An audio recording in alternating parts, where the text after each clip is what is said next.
প্রায় সময় হুমকি দিত জঙ্গি বলে, জঙ্গি তকমা দিয়ে আমাকে প্রায় সময় বলতো তোমার চাকরি খেয়ে নেবো। এবং তখন আমি বলতাম স্যার আমার দাদা একজন বীর মুক্তিযোদ্ধা, বাংলাদেশ সেনাবাহিনীতে 18 ইস্ট বেঙ্গল রেজিমেন্টে আমার দাদা ছিলেন।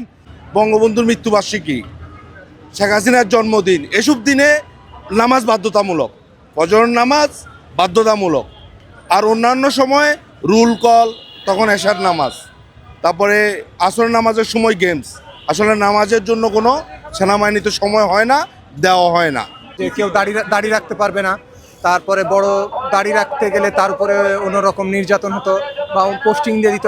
আমাকে বলা হয়েছিল আমি সিনিয়র অর্ডার ভাইলেট করছি, কিন্তু আদৌ যে সিনিয়র বলছে যে আমি কোনো অর্ডার ভাইলেট করছি সে আদৌ সত্য বলতেছে না মিথ্যা বলতেছে সেটা জাস্টিফাই না করে আমাকে দীর্ঘ 51 দিন অন্ধকার প্রকোষ্ঠে বাংলাদেশ নৌবাহিনীর ছেলে রেখা হয়েছিল। এবং কি যে পেটি অফিসার কবির, পিউমিউস কবির বলেছিল যে ও আমার অর্ডার ভাইলেট করছে, আদৌ এটা সত্য বলছে না মিথ্যা বলছে সেটা জাস্টিফাই করে নাই। আমি নিজে একটা স্টেটমেন্ট লিখেছিলাম, সেই স্টেটমেন্ট ছিঁড়ে ফেলে দিয়ে তাদের কম্পিউটার টাইপ করে তো একটা বানানো একটা স্টেটমেন্ট দিয়ে আমাকে সিগনেচার করানো হয়েছে জোর জবরদস্তভাবে। আমি সেই স্টেটমেন্টে সিগনেচার করতে রাজি ছিলাম না। এবং কি একজন মাস্টার চিফ র্যাঙ্কের, একজন প্রভোস্ট মাস্টারের, একজন মাস্টার চিফ র্যাঙ্কের একজন লোক এসে আমাকে লাঠি নিয়ে এসে বলছে তুমি এটাতে সিগনেচার না করলে তোমাকে মেরে ফেলা হবে। আমি ক্লাস 8 অবধি মাদ্রাসায় পড়েছিলাম এবং পিউমিউস কবির ওনার বাড়ি হচ্ছে ফরিদপুরে। উনি আমাকে বলতো তুমি ক্লাস 8 অবধি মাদ্রাসায় পড়ছো, তোমার কথাবার্তা উগ্রপন্থীর মতো। তখন আমি বলতাম স্যার আমি বাংলাদেশ নৌবাহিনীর একজন সৈনিক, আমি কেন উগ্রপন্থী হতে যাবো। এবং আমি স্কুল লেভেল কমপ্লিট করছি সম্পূর্ণ, এসএসসি লেভেল কমপ্লিট করছি সম্পূর্ণ স্কুল থেকে। শুধু তাই নয়, উনি আমাকে প্রায় সময় হুমকি দিত জঙ্গি বলে, জঙ্গি তকমা দিয়ে আমাকে প্রায় সময় বলতো তোমার চাকরি খেয়ে নেবো। এবং তখন আমি বলতাম স্যার আমার দাদা একজন বীর মুক্তিযোদ্ধা, বাংলাদেশ সেনাবাহিনীতে 18 ইস্ট বেঙ্গল রেজিমেন্টে আমার দাদা ছিলেন, জেনারেল এরশাদের মেসেঞ্জার ছিলেন, জেনারেল জিয়াউর রহমানের মেসেঞ্জার ছিলেন। আমরা, আমার পরিবার, আমার উত্তরাধিকাররা এবং আমার পূর্বপুরুষরা এই দেশের জন্য যুদ্ধ করছে। এবং আমি নিজে আমার প্রথম প্রেম, আমার যৌবনের প্রথম প্রেম বাংলাদেশ নৌবাহিনীর। আমি কেন জঙ্গি হতে যাব? আমাকে কেন আপনি জঙ্গি তকমা দিচ্ছেন? দাড়ি রাখার জন্য অ্যাপ্লিকেশন করলে এটা হচ্ছে আমাদের একজন জিউসি মানে মেজর জেনারেল পদবীর কাছে ফরওয়ার্ড করা হতো।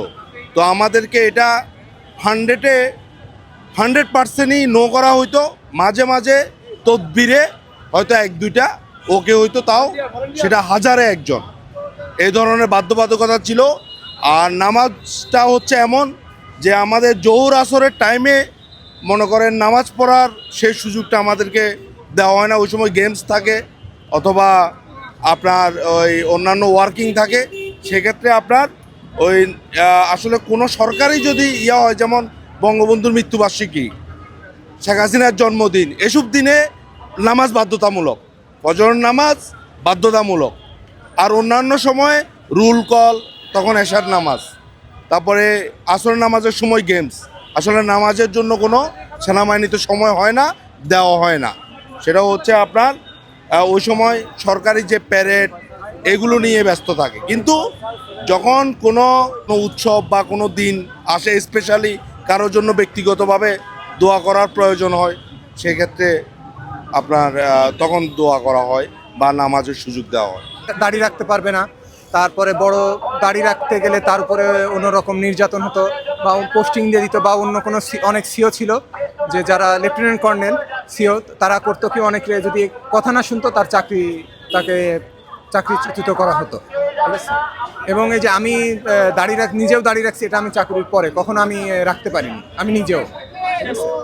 এটা তারা, কারণ বিগত সরকারের সময় দাড়ি দেখলেই তো জঙ্গি বা মানে এমন একটা আখ্যা দেওয়া হতো যে জামাত শিবির করে বা এই একটা তৎপরতা ছিল।